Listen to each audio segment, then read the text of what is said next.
na likolo ndima bino mokili boya bino bino bolingi wapi ata mokili bakondima te etali ba. Amen, peuple de Dieu, c'est votre serviteur Yannick Kilenda Yankolo, serviteur de Jésus-Christ de Nazareth. Nous sommes très heureux de vous présenter l'émission d'aujourd'hui, Journal Céleste. Nous allons parler sur les serpents. Ok. Nous allons prendre des références pour essayer un peu de bien expliquer la réalité du serpent dans le jardin d'Éden et comment Dieu a sauvé l'image. Nous allons lire le premier livre, Genèse chapitre 3, versets 2 à 4. Genèse chapitre 3, versets 2 à 4. La femme répondit au serpent, « Nous mangeons du fruit des arbres du jardin. Mais quant au fruit de l'arbre qui est au milieu du jardin, Dieu a dit, vous n'en mangerez point et vous n'y toucherez point, de peur que vous ne mouriez. Alors le serpent dit à la femme, vous ne mourriez point. » Je reprends la lecture. Genèse chapitre 3, versets 2 à 4. La femme répondit au serpent, nous mangerons du fruit des arbres du jardin, mais quant au fruit de l'arbre qui est au milieu du jardin, Dieu a dit, vous n'en mangerez point et vous n'y toucherez point, de peur que vous ne mouriez. Alors le serpent dit à la femme, vous ne mourriez point. Prenons le second livre, Exode chapitre 4, les versets 2 à 4.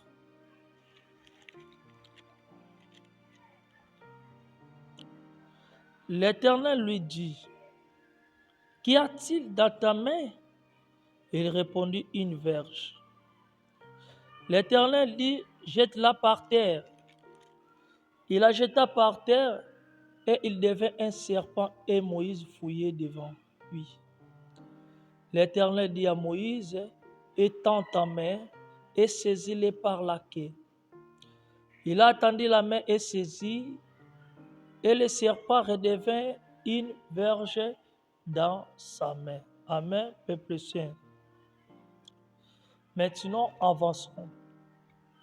On vient de lire les deux livres, le livre de Genèse et le livre d'Exode. Dans le livre de Genèse, on parle sur le serpent, comme dans le livre d'Exode. Maintenant, écoutons la sagesse. Si tu remarques bien, tu verras, nous lisons clairement comment le diable était passé par le serpent pour déconnecter l'homme avec son Créateur. Ensuite, il a expulsé l'homme dans son paradis terrestre. Et maintenant, l'homme est entré entre le ciel et le paradis. En un mot, l'homme est entré dans un champ de bataille appelé le monde. La vie en Égypte est l'image de ce que les hommes sont devenus après leur chute, après la sortie du jardin d'Éden. Et comment Pharaon, qui est l'image du diable, l'image du Satan, torturait le peuple de Dieu. Pharaon représente le diable. Comme Pharaon torturait les enfants de Dieu, comme aujourd'hui le diable torture le monde et les habitants de la terre, surtout beaucoup plus le peuple de Dieu.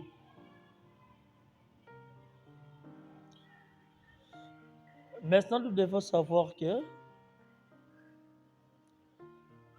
le diable a utilisé trois choses pour atteindre l'homme et le faire expulser de son paradis terrestre. Aujourd'hui, nous allons parler de trois choses. Les trois choses qui sont, premièrement, le diable a utilisé le serpent. Deuxièmement, il a utilisé l'arbre. Or, l'arbre, dans le livre d'Exode, est l'image du bâton. Ensuite, il a utilisé la femme. Je reprends trois choses que le diable a utilisées: les serpents, l'arbre et la femme. Beaucoup confondent le serpent et le diable, tandis que le serpent était juste le canal ou moyen de communication entre le diable et la femme.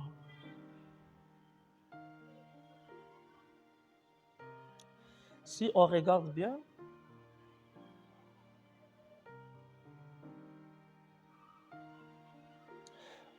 nous voyons clairement que le diable a juste utilisé le serpent comme un instrument, or que l'instrument joue des rôles. Il reçoit et il partage. Donc le serpent est juste un instrument. Comme Paul a dit dans le livre, que nous sommes des instruments de Dieu. Comme on vient de dire, l'instrument joue des rôles de recevoir et de produire le son. N'oublie pas que le serpent est l'animal que le diable a utilisé pour faire sortir l'homme du jardin d'Éden, en poussant l'homme de toucher l'arbre interdit par le Seigneur. Le serpent était juste victime d'une influence diabolique.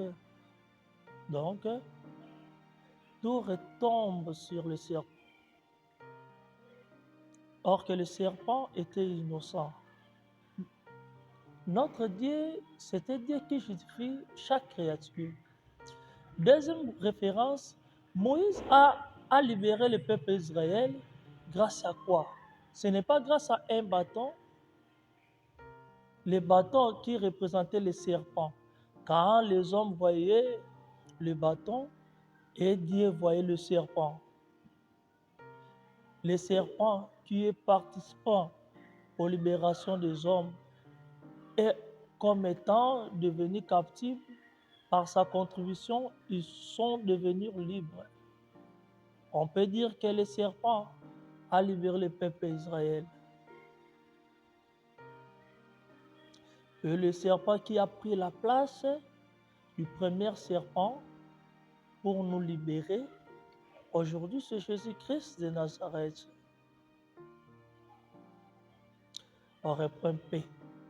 Le serpent qui a pris la place du premier serpent pour nous libérer, pour nous sauver aujourd'hui, c'est le Christ. L'image du serpent dessinée par les pharmaciens, on l'appelle souvent serpent guérisseur, qu'on dessine dans des murs, dans des pharmacies. Serpent guérisseur, c'est Christ aujourd'hui.